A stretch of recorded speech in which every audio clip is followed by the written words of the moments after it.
7. Media మిత్రులందరికీ నా నమస్కారాలు తెలియజేస్తాను. ఈ రోజున సూర్యచంద్ర అనే వ్యక్తి జ్యోతుల్ నెహ్రూ గారి అవినీతి గురించి మాట్లాడాడు. ఈ మధ్యన ఒక సీరియల్ కింద 2-3 రోజుల నుంచి ఇదే కథనం నడుపుతున్నాడు. అసలు అవినీతి భాగవతం గురించి మాట్లాడడానికి అతనికి ఏ అర్హత ఉందని చెప్పేసి ఈరోజు నేను ప్రశ్నిస్తున్నాను సూర్యచంద్రని. సూర్యచంద్ర, నీ భాగవతం అంతా కూడా అందరికీ తెలిసిందే. నువ్వు ఏ రకంగా మసులుకుంటావు, ఏ పార్టీలో ఉంటావు, ఏ రకంగా బయటకు వచ్చేస్తావు, జనసేన అని చెప్పేసి ఆ పార్టీకి ద్రోహం చేసి ఈ రోజున మళ్ళీ స్వతంత్ర ఇండిపెండెంట్ ఎమ్మెల్యే అంటావు. అక్కడి నుంచి మళ్ళీ ఇంకో పార్టీతో మాట్లాడుతూ ఉంటావు. అని చేత ఏంటంటే ఒక 4 సార్లు ఎమ్మెల్యేగా నెగ్గి 24 గంటలు ఉంటే 24 గంటలు కూడా శ్రమించే మా నాయకుడు జ్యోతుల్ నెహ్రూ గారిని విమర్శించే హక్కు నీకు లేదు. నైతికంగా నీకు ఆ హక్కు అయితే లేదు ఖచ్చితంగా. ఎంచేతంటే నువ్వు ఇదే నెహ్రూ గారిని పుష్కర్ ఎత్తు మన తాళూరు లిఫ్ట్ ఇరిగేషన్ 53 కోట్లు తెచ్చినప్పుడు పొగుడుతా ట్విట్ పెట్టావు. ఏమని, నా నెహ్రూ గారు బాగా సాధించేది దీన్ని, ఈవేళ 53 కోట్లు ఏంటి వర్క్ స్టార్ట్ అవుతుందని చెప్పి నువ్వే నిన్న మళ్ళీ బ్లేడ్ ఫిరాయించి మరి ఎవరి ప్రోత్సాహం ఉందో వెనకాల ఈ రోజున అది ఇంకా వర్క్ మొదలవ్వలేదు, 22 స్టార్ట్ అవుద్ది అంటున్నావు. 22 మొదలవుతుంది కాబట్టి మొదలవుతుందని చెప్పారు. ఈవేళ జీవోతో సహా ఉంది ఇక్కడ మా దగ్గర, ఆ శాంక్షన్ అయి ఉంది. అది అని చేత ఏంటంటే నువ్వు అన్నీ తెలుసుకుని మాట్లాడు. నువ్వు అవినీతి భాగవతం గురించి మాట్లాడటం మాత్రం బాగోలేదు. ఎంచేతంటే జ్యోతుల్ నవీన్ గారిని విమర్శిస్తున్నావు నువ్వు, మట్టి తోలేరని. జ్యోతుల్ నవీన్ గారు ఒక ట్రస్ట్ పెట్టి గవర్నమెంట్ రాగానే వాళ్ళ పనులు చూసుకోకుండా డిఎస్సి అని కోచింగ్ సెంటర్ పెట్టి 70 నుంచి 80 లక్షల రూపాయలు ఖర్చు పెట్టి 29 మంది అందులో ఉన్న వాళ్ళందరికీ కూడా ఉద్యోగాలు వచ్చాయి. ఏమైంది అప్పుడు, ఏం చేసావు నువ్వు? అదేవిధంగా ఇప్పుడు మళ్ళీ పెళ్లి కానుక ప్రతి నియోజకవర్గంలో ఏ ఇంటి ఆడపడిచైనా సరే ఆడపడిచి పెళ్లి చేసుకుంటే 20,000 రూపాయలు ఆ ట్రస్ట్ నుంచి ఇస్తున్నారు. ఈ రోజుకి ఎన్ని చెక్లు ఇచ్చారు తెలుసా నీకు? ఇవన్నీ మంచి పనులు మీకు కనబట్టలే. మీరు మాట్లాడేది అవినీతి గురించి మాట్లాడుతున్నారు. మీరు ఏ పార్టీలోకి వచ్చారు, ఏ పార్టీలోంచి వెళ్ళారు, ఈరోజు మళ్ళీ ఏ పార్టీ కోసం మీరు ముందుకెళ్తున్నారు? సూర్యచంద్ర, నువ్వు మాట్లాడే విధానం కానీ ఉచిత ఇసుక గురించి ఇసుక గురించి మాట్లాడుతున్నావు. అసలు ఉచిత ఇసుక ప్రకటించింది గవర్నమెంట్. ఈరోజు ట్రాక్టర్లతోటి బళ్ళుతోటి ఎడ్ల బళ్ళతో కూడా వాళ్ళ సొంత ఇళ్ళకి తోలుకుంటున్నారు. అలాగే చిన్న కుటుంబాలు బతుకుతున్నాయి. ఆ కుటుంబాలు బతుకుతున్నాయా లేదా నువ్వు ఎంక్వైరీ చేయాలి. మీరు చేసి ఏ రకంగా ఉంది ఇసుక దోపిడీ అని అడుగుతున్నావు. ఇసుక దోపిడీ జరిగిన 5 ఏళ్ళు నువ్వు మాట్లాడలే, ఇప్పుడు మాట్లాడుతున్నారు. మీరు ఏ రోడ్డు నుంచి కాకినాడ, జగ్గంపేట నుంచి కాకినాడ వెళ్ళాలంటే కత్తిపూడి మీద వెళ్ళేవాళ్ళు. మనం కాకినాడ డైరెక్ట్గా వెళ్ళి రోజులు పోయి ఎంచేదంటే 5 సంవత్సరాలు రోడ్లు అన్నది రిపేర్ కూడా చేయలేదు. ఈరోజు నెహ్రూ గారు రాగానే ఆ రోడ్లు, బీటీ రోడ్లు, సిమెంట్ రోడ్లు, అలాగే అన్ని రకాల రోడ్లు కూడా వేయిస్తా. ఈవేళ అభివృద్ధి అంటే జ్యోతుల్ నెహ్రూ గారు అని చెప్పేసి ఆయన తల అహర్నిశలో కృషి చేస్తుంటే నువ్వు ఈ విమర్శలు చేయడం కరెక్ట్ కాదు. నీ పద్ధతి మార్చుకో సూర్యచంద్ర. నువ్వు ఏదైనా ఉంటే సద్విమర్శలు చేయండి. మీరు చేస్తే అది మన నియోజకవర్గానికి ఉపయోగపడుతుంది. అంతే తప్ప వ్యక్తిగతంగా నెహ్రూ గారిని విమర్శిస్తే నేను పెద్దవాడిని అవుతానది మాత్రం కరెక్ట్ కాదు. అంచేత నీ పందా మార్చుకుంటామని కోరుకుంటూ జీన్ మణిబాబు, మండల పార్టీ అధ్యక్షులు రాష్ట్రాల్లోనే ఏమీ చేయలేనటువంటిది ఈ రోజున ముఖ్యమంత్రి గారు సహకారం తీసుకొని మరి మన జ్యోతుల్ నెహ్రూ గారు 53 కోట్ల రూపాయలు మరి పుష్కర ఎత్తుపోతల పథకానికి తీసుకురావడం జరిగింది. మరి అంతేకాకుండా తొందరలోనే పనులు మొదలు పెట్టడం జరుగుద్ది. టెండర్స్ కూడా పూర్తయినాయి.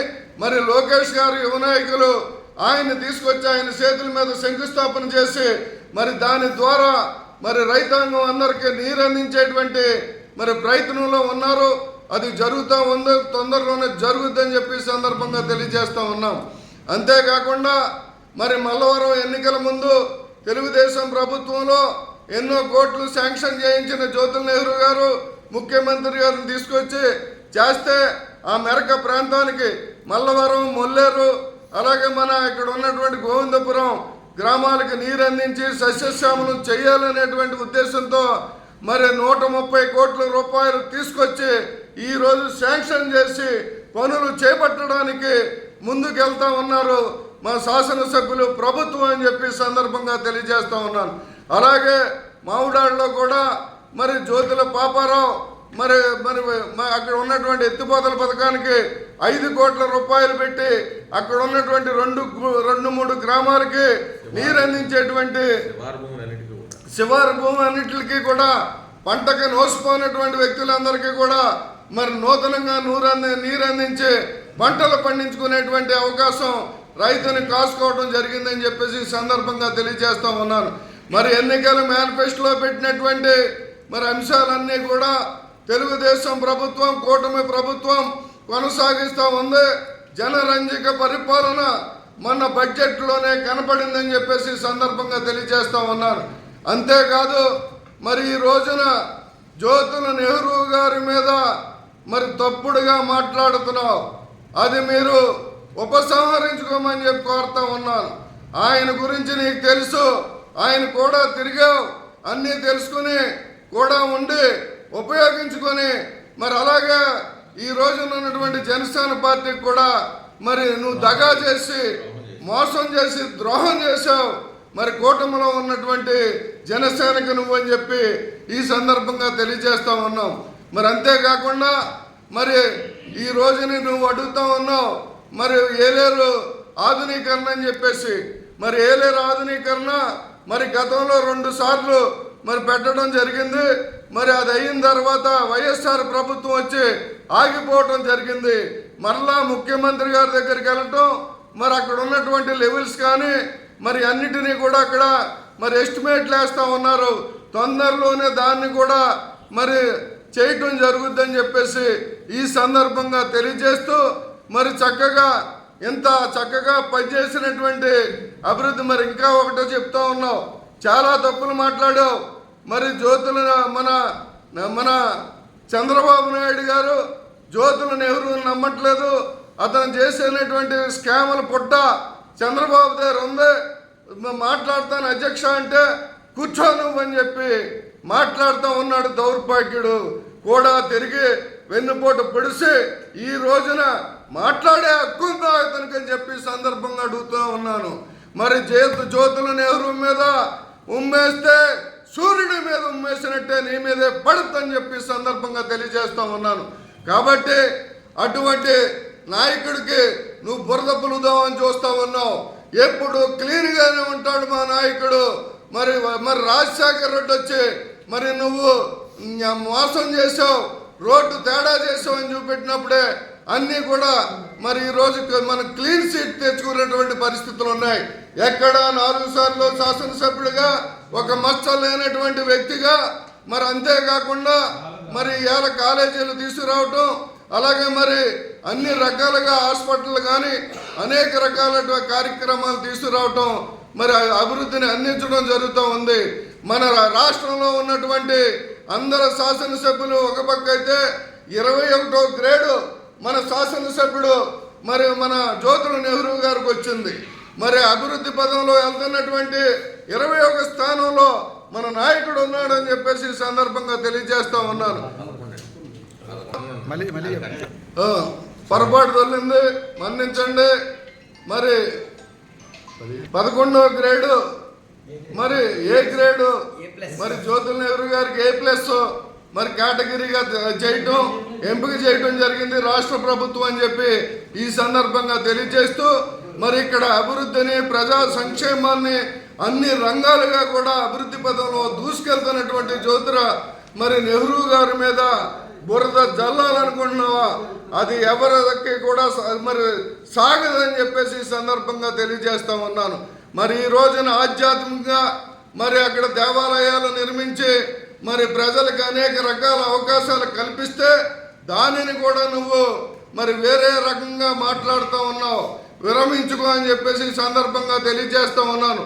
దైవానుగ్రహం నువ్వు ఏమైనా తేడాగా మాట్లాడితే నువ్వు మట్టి కలిసిపోవటం ఖాయం అని చెప్పేసి ఈ సందర్భంగా తెలియజేస్తూ ఇంకా నువ్వు మాట్లాడినటువంటి మాటలకి మరి మేము సిద్ధపడి ఉన్నాం. మరి ఇసుక తినేసారని చెప్పేసి చెప్పారు. మరి ఎంతోమంది పిల్లలకి ఫ్రీగా చదువు చెప్పించారని చెప్పేసి పెళ్ళు కానుక ద్వారా 2 కోట్ల రూపాయలు పంచడం జరిగింది. మరి తండ్రి అయితే మరి 42 కోట్ల రూపాయలతోటి సీసీ రోడ్లు, 19 కోట్ల రూపాయలతోటి బీటీ రోడ్లు వేయడం, మరి 100 కోట్ల రూపాయలతోటి కేవలం 2 సంవత్సరాల్లోనే అభివృద్ధి చేయడం జరిగింది. మీరు వాగ్దానాలు ఇచ్చారని చెప్పేసి అంటున్నారు. ఏ రాజకీయ నాయకుడు వాగ్దానం ఇచ్చినా 2 సంవత్సరానికో వాగ్దానాలు ఇవ్వరండి. మీరు పంచాయతీ ఎలక్షన్ పోటీ కూడా చాలా వాగ్దానాలు ఇచ్చారు. మీరు సంవత్సరానికి 6 నెలలకి ఏమైనా బాండ్ ఇచ్చారా? 5 సంవత్సరాల పదవీ కాలంలో చేసిన ఎటువంటి వాగ్దానాలైనా సరే అవి కంపల్సరీ కూడా నేను వాగ్దానాలు పూర్తి చేసి మళ్ళీ జనసందులకు వెళ్తాను అని చెప్పడం గతంలో జరిగింది. ప్రతి వీధికి సిమెంట్ రోడ్డు వేసి వెళ్తానని చెప్పారు. గతంలో సిమెంట్ రోడ్లు వేసి అభివృద్ధి చేసి మళ్ళీ ఓట్లాడడానికి వెళ్ళడం జరిగింది. అదేవిధంగా ప్రతి మండలంలో డిగ్రీ కాలేజ్ కానీ, మరి ఐటీఐ కాలేజీని భవన నిర్మాణం కానీ, మరి నిరుద్యోగ యువతకి ఉద్యోగాల కల్పనలో కానీ, పారిశ్రామిక అభివృద్ధి కానీ, ఇలా ఏ కార్యక్రమం చేసినా సరే ఆ కార్యక్రమాన్ని పూర్తి స్థాయిలో అభివృద్ధి సంక్షేమాన్ని 2 దఫాలు కూడా పరిగెట్టించే నాయకులు జగ్గంపేటలో జ్యోతుల నెహ్రూ గారి యొక్క తనయుడు జ్యోతుల నవీన్ కుమార్ గారు అని చెప్పి సందర్భంగా తెలియజేసుకుంటూ, మరి ముఖ్యంగా మీకు చెప్పక్కర్లేదు 3 టర్ములు మరి ఆ జ్యోతుల నెహ్రూ గారి యొక్క చల్లని ఆశలతోటే మీరు సర్పంచ్గా బూరుపూడి గ్రామంలోని నెగ్గడం కూడా జరిగింది. ఈ రోజున మీరు ఈయన దగ్గర నుంచి బయటకు వెళ్ళిన తర్వాత మీ బూరుపూడి గ్రామంలో ఏమైనా అభివృద్ధి జరిగిందా అని చెప్పి నేను అడుగుతున్నా. మీరు బయటికి వెళ్ళిన తర్వాత కనీసం మళ్ళీ జ్యోతుల నెహ్రూ గారు ఎమ్మెల్యే అయిన తర్వాతే మీ గ్రామంలో సీసీ రోడ్లు వేసినా, మరి ఏ కార్యక్రమం జరిగినా, ఏ అభివృద్ధి జరిగినా జరిగింది. ఒక బూరుపూడి కాదు, ఇక్కడ ఉన్న 82 గ్రామాల్లోని కూడా జ్యోతుల నెహ్రూ గారు 4 టర్ములు ఎమ్మెల్యే అయిన తర్వాతే అభివృద్ధి జరిగిందని చెప్పి సందర్భంగా తెలియజేసుకుంటూ, స్థాయి నుంచి పోయిన మాటలు మాట్లాడొద్దు. మీకు ఏమన్నా పార్టీలో ఆఫర్లు ఉంటే డైరెక్ట్గా వెళ్ళి జాయిన్ అవ్వండి. మీరు పార్టీలో జాయిన్ అవ్వడానికి ఆ నాయకుడిని ఈ నాయకుడిని తిట్టే స్థాయి మీది కాదు అని సందర్భంగా తెలియజేసుకుంటూ, ఒకవేళ మీ వెనకాల ఎవరైనా ఉండి తిట్టిచ్చే అవకాశం ఉందేమో అది కూడా ఒకసారి వాళ్ళు చేసిన పని ఏంటో కూడా ఒక్కసారి మీరు అడగండి అని చెప్పేసి అడుగుతూ, ఈ అవకాశం ఇచ్చిన పెద్దలందరూ కూడా ధన్యవాదాలు తెలియజేసుకుంటూ సెలవు తీసుకుంటున్నాను.